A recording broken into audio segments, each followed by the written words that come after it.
Welcome to Around the House Northwest, presented by PGE and Oregon Kind of Energy. Hey guys, welcome back for another edition of Around the House Northwest here on Fox 12 Plus. I'm Eric G.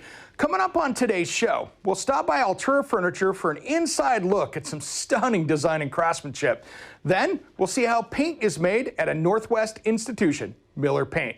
Also talk fall pest control with Nathan from Bloom and discuss garage design trends with Aaron Cash from Garage Living. You know, we always kick off the show with our Perform Like a Pro segment. Doesn't matter if you're a first-time DIYer or a licensed contractor. I got some tips for you. Now it's time for Perform Like a Pro, sponsored by The Wall. Hey guys, just got this home from the rebuilding center and now it's time to do some work on it. It's had a good life, but it's got some hardwood, some veneer. We're gonna refinish parts of it to make it look a heck of a lot better, and let me show you how we're gonna do it.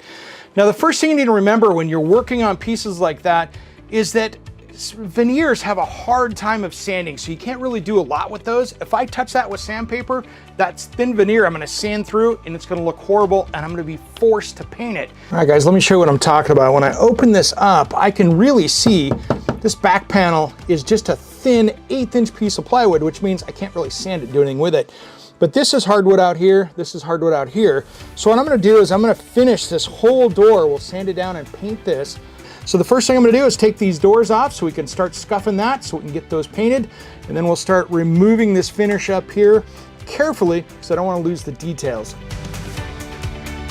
All right, next I'm gonna get some mineral spirits and stuff and clean this down. The places where I'm gonna be actually refinishing it. I don't know what wax and stuff's on there, and that can really react with things down the road. So taking a little bit of thinner like that and getting that surface cleaned up means I'm not going to be sanding the wax into the new wood and give me finish problems later.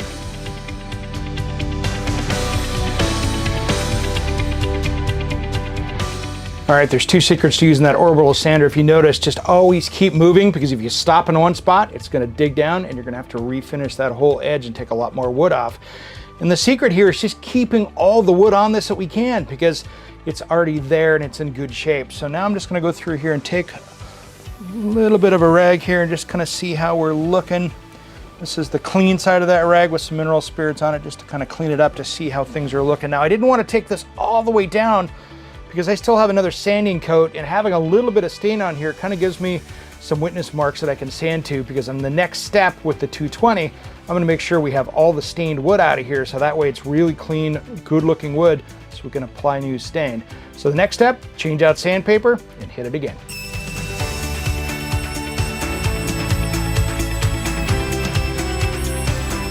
All right, now we're gonna work on this outside edge here, and this is where it's really delicate, and one little mistake means we cut into that edge and leave a big mark. So if you're not really confident in your sanding skills, just get one of these sanding blocks and you can do it by hand. I'm gonna try to give this a shot with the orbital sander and see if I can get it. If not, I'll be doing the same thing with a sanding block. Let's see if we can do it.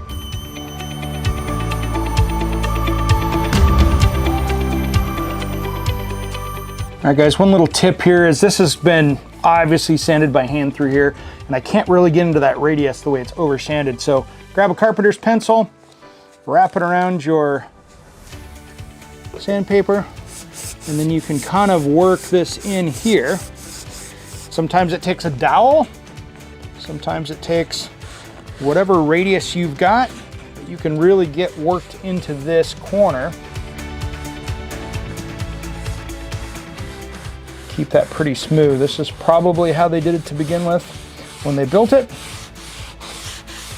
This was probably just a lot of handwork. Sometimes we just don't have the tool to mimic that. All right, now I've got a brush that's meant for oil stain, so make sure you read the directions to get the right one for that. That's a great tip, because some of the ones that are meant for latexes don't work well for this. So we're gonna get this a little bit of stain on here.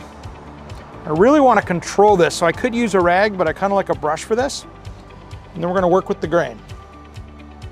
Now this stuff is really watery, so you gotta be really careful to put it exactly where you want it to go, because I'll tell you what, you can make a mess out of the stuff that you're trying to keep the standard finish on. The other thing is, the more older and the more sun bleached this wood is, the more it's gonna accept stain, so that's why we really wanted to sand this down really well.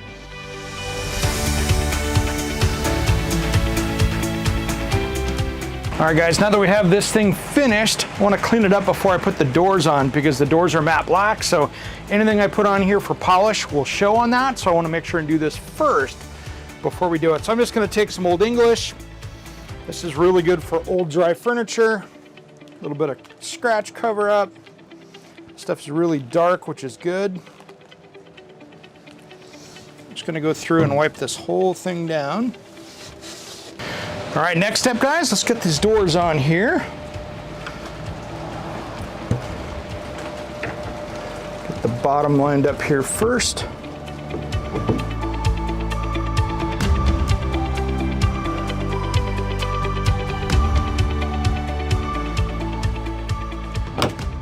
All right, doors are in, they're latched, that's working well. Our last step is we're gonna cut some plexiglass from up here. I had some glass that was missing some of this when we picked it up, so I'm gonna cut some plexiglass so we can set something on this.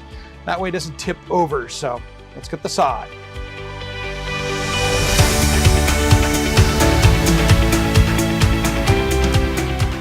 All right, the last thing we have to do is just peel this protective coating off of this. This is what kept everything from getting scratched up while we're cutting on it.